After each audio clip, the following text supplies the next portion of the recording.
மோசா ஸ்லைபாட் இ. மோசா வெப்சைட்டில் அதை பற்றின டிஸ்கிரிப்ஷனை பார்ப்போம். மோசா ஸ்லைபாட் இ வந்து பார்த்தீங்க அப்படின்னா, it's an all in one motorized camera ஸ்லைடர்னு சொல்லலாம். பொதுவாக நம்ம ட்ரெடிஷ்னல் ஸ்லைடர்ஸ் பார்த்துருக்கோம். 2 ட்ரைபாடில் செட்டப் பண்ணி அதோட ஒரு மூவ்மெண்ட்டில் பார்க்குற விஷயங்களை பார்த்துருக்கோம். பட் இது ட்ரெடிஷ்னல் ஸ்லைடர்ஸை விட இது கொஞ்சம் டிஃப்ரெண்ட்டு. ப்ளஸ் வேறு என்ன அட்வான்டேஜஸ் இதில் இருக்குன்றது பார்ப்போம். இப்போ இதில் பார்த்தீங்க அப்படின்னா, ஒரு அல்ட்ரா ஸ்மூத் மூவ்மெண்ட்டு, ஒரு ஜிப் ஷாட்டு, ஒரு ஓவர் ஹெட் ஷாட்டு இதெல்லாம் வந்து ரொம்ப ஈஸியாக பண்ணலாம். ஸோ நீங்கள் அந்த மூமெண்ட்ஸை தான் இங்கே பார்க்குறீங்க. ஸோ மேலேயா இருக்கட்டும், இல்லை மேலேருந்து கீழேயா இருக்கட்டும், இந்த சைடில் போகிற மூமெண்ட்ஸ் இது எல்லாமே நம்ம பண்ண முடியும். அதுக்கப்புறம் பார்த்தீங்கன்னா, இதில் என்னென்ன சினிமேட்டிக் பாசிபிலிட்டிஸ் இருக்குது அப்படின்றத பார்ப்போம். First Inception mode. அதாவது இந்த ஸ்லைபாடோட ஒரு கிம்பலை யூஸ் பண்ணி நம்ம இந்த இன்செப்ஷன் மூமெண்ட் அச்சீவ் பண்ணும்போது, அதே ஒரு மூமெண்ட்லேயே அதை நம்ம அச்சீவ் பண்ண முடியும். அதே மாதிரி பார்த்திங்கன்னா, இந்த வெர்டிகோ ஷாட்ஸு, இது மாதிரியான ஷாட்ஸும் இதில் நம்ம அச்சீவ் பண்ணலாம்.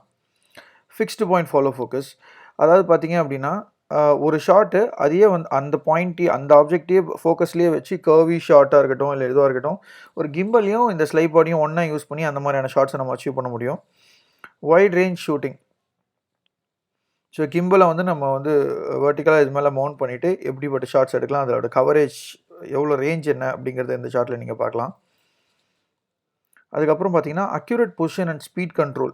இதோட deep rate motion control algorithm வந்து இதோட அக்யூரேட் பொசிஷனிங்கும் ஸ்பீட் கண்ட்ரோலையும் என்ஷூர் பண்ணுது. இதில் பார்த்தீங்க அப்படின்னா, இது வந்து மேக்ஸிமம் மூவிங் ஸ்பீடு பார்த்தீங்கன்னா 28 mm/s.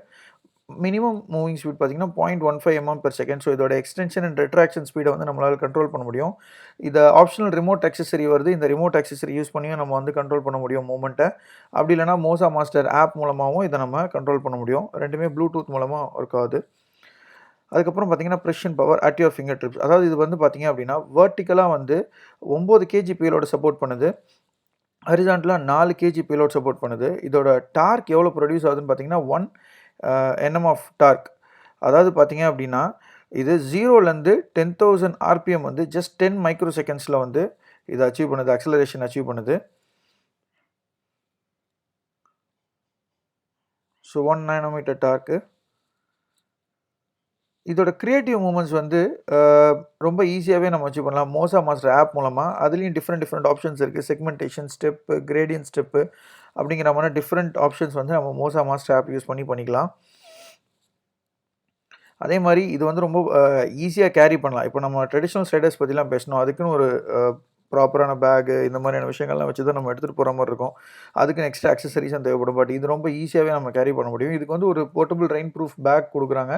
அந்த பேக்லேயே இன்டர்னல் ஜிப்பர்ஸ் வந்து இதோட அந்த ட்ரைபாட், சின்னதாக ஒரு ட்ரைபாட் வருது இல்லையா, ட்ரைபாட் சப்போர்ட்டு, அந்த குவிக் ரிலீஸ் இதெல்லாமே தனித்தனியாக வைக்கிறதுக்கு இன்டர்னல் ஜிப்பர்ஸோட இது வந்து வருது. இதோட power supply battery charging time பார்த்தீங்க அப்படின்னா 2 hours ஆஃப் ரன்னிங் டைமை என்ஷூர் பண்ணுது ஒரு ஃபுல் பவர்டு பேட்டரி சப்போர்ட்டு. இன்னொன்று என்ன அப்படின்னா, இந்த பேட்டரி சப்போர்ட் இது நம்ம தனியாக பேட்டரி வெளியில் எடுக்கிற மாதிரி கிடையாது, இன்டர்னல் பேட்டரி தான். இதை வந்து நம்ம வந்து ஒரு பவர் பேங்க் யூஸ் பண்ணி கண்டினியூஸாகவும் நம்ம வந்து பவர் பண்ணிக்கலாம். அண்ட் இது வந்து நல்ல ஒரு weather proofing and wear resistant டிசைனோட வருது. ஸோ நம்ம வந்து எல்லா எக்ஸ்ட்ரீம் கண்டிஷன்ஸ்லையும் இதை யூஸ் பண்ண முடியும். அதுக்கு நல்ல ரிஜிடாகவும் ஹை ஸ்ட்ரென்த்தோட இருக்கக்கூடிய ஒரு பாடி தான் நம்மளுக்கு கொடுத்துருக்காங்க. இப்போ இது கூட கிடைக்கிற ஆப்ஷனல் அக்சசரிஸ் பற்றி இதில் சொல்லியிருக்காங்க. ஒரு டிட்டாச்சபிள் வுடன் ஹேண்டில் நம்ம பார்த்துருப்போம். அது வந்து ஒரு ஆப்ஷனல் அக்சசரியாக கிடைக்குது. ஏன்னா அது ஸ்லைபாடோட வருது. ஸ்லைபாட் ஈல வந்து அதை ஆப்ஷனல் அக்சசரியாக நம்ம வாங்கிக்கலாம். இந்த பேன் அண்ட் டில்ட் ஹெடும் அதே மாதிரி தான். இந்த குவிக் ரிலீஸ் இது வந்து பார்த்திங்க அப்படின்னா அந்த ஸ்லைபாட் ஈயோடவே கூடவே கிடைக்குது. தேங்க்ஸ்.